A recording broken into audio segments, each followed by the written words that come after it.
Séverine, 36 ans, s'apprête à recevoir, comme chaque mois, sa dose de soleil artificiel. Donc c'est votre petit plaisir? C'est mon petit plaisir.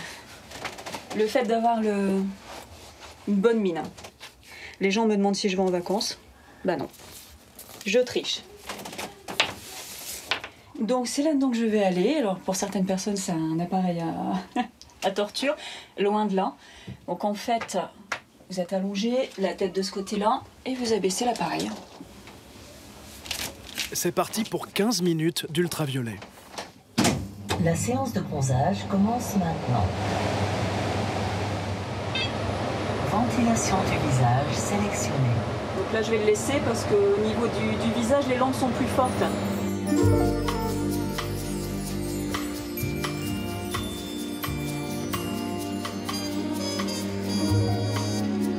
Je ferme les yeux. J'ai l'impression d'être en vacances, en fait. Je m'imagine sur un transat et voilà. Je suis au soleil et je pense à rien.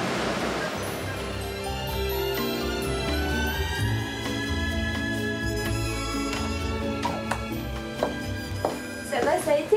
Super, comme d'habitude. Allez, bonne soirée. Bonne soirée, au revoir. Coût de la séance, 11 €. Comme Séverine, 13% des Français ont déjà pratiqué le bronzage en cabine. Cette secrétaire d'école primaire partage sa vie depuis 4 ans avec Rémi, maître nageur. Bon, ouais, cool. Moi, écoute, j'ai sorti de ma séance d'UV. Ouais, tu t'es pas endormi? Franchement, limite. Presque, comme d'hab. Merci. Rémi semble beaucoup apprécier le teint hâlé de son ami, même s'il est artificiel. C'est une jolie fille, elle est sexy. Du coup, le bronzage, ça en rajoute un peu une couche, mais... C'est sûr que je préférerais le soleil naturel, mais on est dans le nord et malheureusement, c'est plutôt blanc que bleu, le ciel. En France, les cabines de bronzage demeurent populaires. Elles sont pourtant dans le collimateur des pouvoirs publics, accusées de provoquer des cancers. En septembre dernier, le Sénat a même tenté de les interdire, comme c'est déjà le cas au Brésil ou en Australie. Mais pas de quoi dissuader Séverine pour autant. J'ai déjà parlé avec plusieurs dermatos qui, quand je leur disais que je faisais des UV, levaient les bras au ciel, mais c'est pas bien, vous êtes inconsciente. Moi, après, personnellement, je trouve que je n'abuse pas. Le risque zéro n'existe pas. Les parlementaires n'ont finalement pas interdit les cabines de bronzage. Le débat sur leur dangerosité est pourtant loin d'être tranché. Et ça n'arrange pas les affaires de Radouane Latrèche, 36 ans. Il fait partie des 22 000 personnes qui, en France, font commerce du soleil artificiel. Il gère 2 centres de bronzage à Valenciennes. Ça va, Marie? Ça va et toi? Dont celui que fréquente Séverine. Depuis la polémique, la clientèle a déserté. Alors, t'as eu du monde ou Ça va. c'était calme aujourd'hui? C'était quand même assez calme. Ouais. Ouais. En termes de chiffres, on est déjà par rapport à l'année dernière, on est à moins 50, jusque des fois moins 70%. Ouais. Si ça continue comme ça encore pendant 6 mois, c'est mort. Radouane, qui gagnait 1 500 € par mois, ne se verse plus de salaire depuis 3 mois. Une situation qu'il juge injuste. Très bien, c'est nickel. Hein. Car selon lui, à dose modérée, les UV ne sont pas dangereux. On gardera les filtres. À condition de choisir l'appareil adapté à sa couleur de peau. Là, vous avez un solarium pour les types de peau intermédiaires et mat. Ici, pour les peaux très blanches. Et ici, c'est pour les peaux blanches et intermédiaires. Des machines dernier cri, inspectées tous les 2 ans, qui peuvent coûter jusqu'à 45 000 €. Depuis 2015, la loi impose à Radouane d'informer ses clients des risques éventuels. C'est l'avertissement pour la santé du client qu'on est obligé d'afficher. Voilà, comme ça, il est informé des risques avant de faire une séance d'UV. Avec des phrases choc. Dès la première exposition, les risques de développer un cancer cutané augmentent de 60%. Vous restez, vous, convaincu que ce n'est pas dangereux? Moi, je reste convaincu à 100% que ce n'est pas dangereux si c'est fait raisonnablement. Ces dernières années, la réglementation n'a cessé de se renforcer.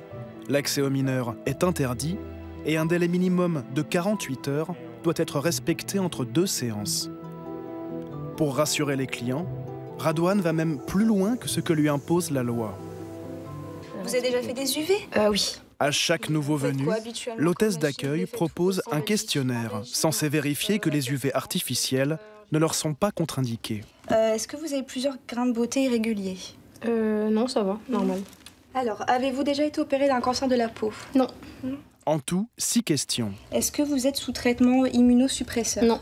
Si le profil est à risque, la cliente est invitée à consulter un dermatologue avant de faire une séance. Donc, on peut partir sur une 600 aujourd'hui en 15 minutes. Ok. Comme c'est la première séance, pour voir si tout se passe bien.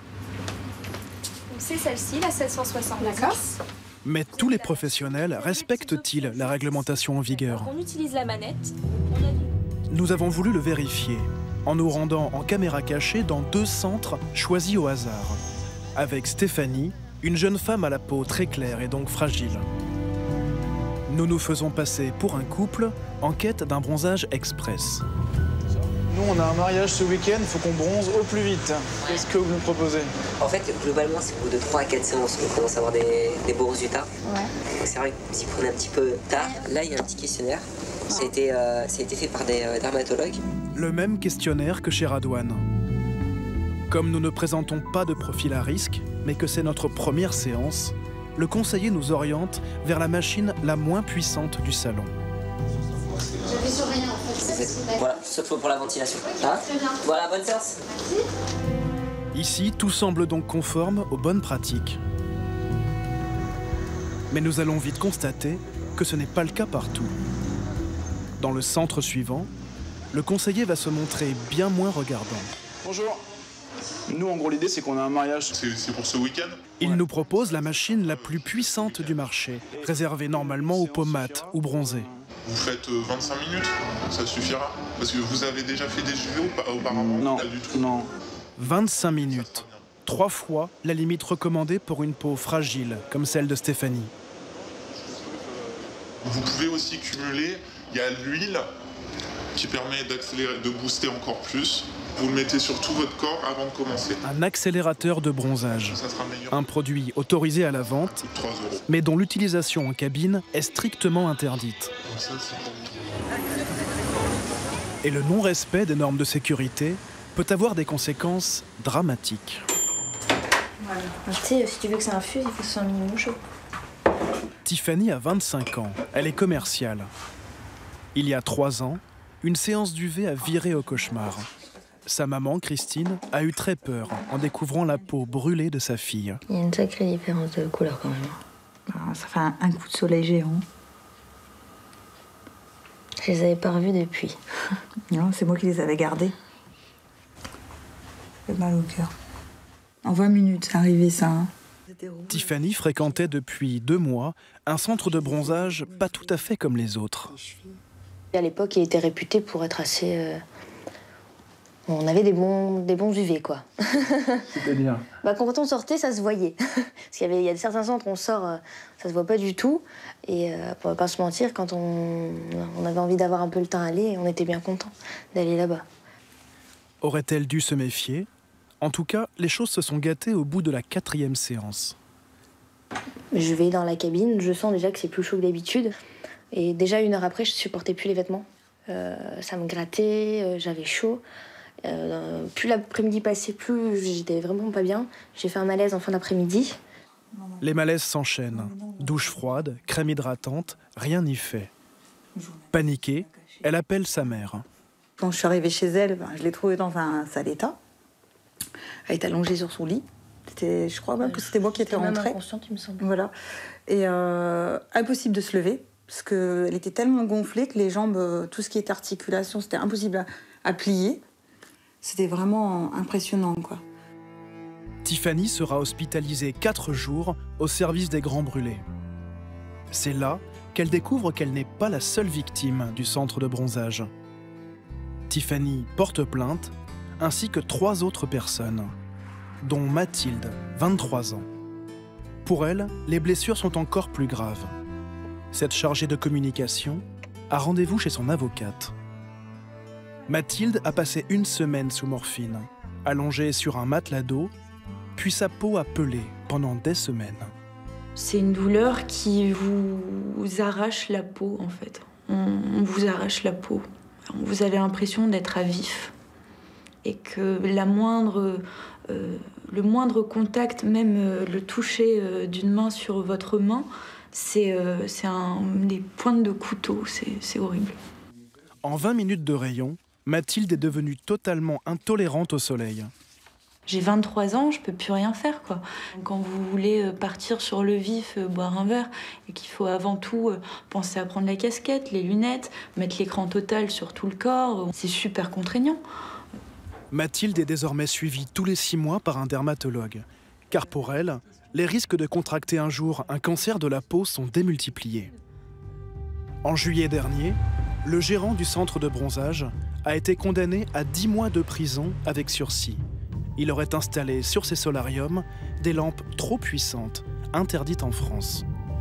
Voulait-il offrir à ses clientes un bronzage plus rapide et ainsi se démarquer de la concurrence ?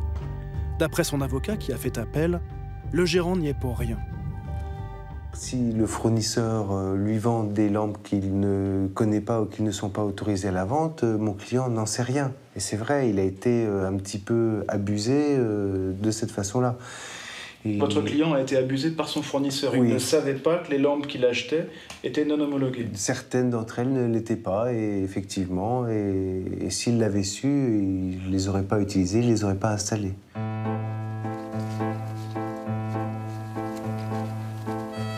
Corinne n'a pas été victime de pratiques frauduleuses. Mais elle a fait beaucoup d'UV dans les années 90. Elle n'est pas sûre que ce soit lié, mais aujourd'hui, sa santé est gravement mise en danger. Tu vois, là, il y a un petit air frais par moment. Ça fait presque du bien. Des doutes, des regrets. Pour Corinne, les balades au soleil ont un goût amer. Aujourd'hui, ça va mieux, mais au début, je psychotais vraiment par rapport au soleil. Je voulais vraiment pas avoir un rayon de soleil sur moi. Je le fuyais, en fait. Je marchais qu'à l'ombre. Tu te rappelles? Bah oui. Comme je faisais. Aujourd'hui encore, même si elle protège sa peau avec des vêtements et de l'écran total, elle préfère ne pas rester trop longtemps dehors. Allez. Tu les détaches? Assis. Un crève-cœur pour elle qui aimait tant profiter de l'eau et du soleil depuis sa plus tendre enfance. Et ce, malgré une peau fragile. Petite, je prenais facilement des coups de soleil. J'avais une peau un petit peu de rousse. D'ailleurs, à l'école, on m'appelait la rouquine. J'aimais pas. C'est justement pour éviter ces morsures du soleil qu'entre 25 et 30 ans, cet employé de pharmacie se rend dans les centres de bronzage, persuadé que les UV prépareront sa peau au soleil des beaux jours. 10 ans plus tard, un grain de beauté suspect apparaît sur une fesse, une zone qu'elle n'a pourtant jamais exposée au soleil. Je vais voir un dermatologue. Je vais au CHU de Saint-Étienne. Et puis, pour moi, je le fais enlever. Je dis, je serai tranquille. Et j'y pense presque plus, même. Et quand j'apprends le résultat, j'arrive pas à y croire, quoi. Ça a été un monde qui s'écroule. Ce grain de beauté qu'un chirurgien lui enlève est en fait une tumeur, un mélanome, l'un des cancers les plus agressifs. 6 ans plus tard, il s'est propagé aux poumons.